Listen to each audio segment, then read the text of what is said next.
उफ तमर हातरा मसाज का ना भारी बढ़िया लगुची हेले कौन हबो तम जो तम बो पाखु पळै जाउछ ना अरे तुम से पड़ोसी सुनो तो भाजो को डाकी दबो कथाटा टिके अजीब लागिबनी ना ना कथा कहीं अजीब लगे रात्रे भी तुम पाखे से सोई जीवे टिके शांति रे रहिबी एमिति केते दिन पई तम जाउछ घरकु ओ ए 8-10 दिन पई आसीबी हो पड़ोसी सुनर भाउज के खराब लागिबो ना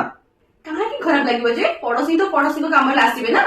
तमे टेंशन बिल्कुल नहीं होनी मु ताको फोन करी ना कहि देबी जल्दी फोन करो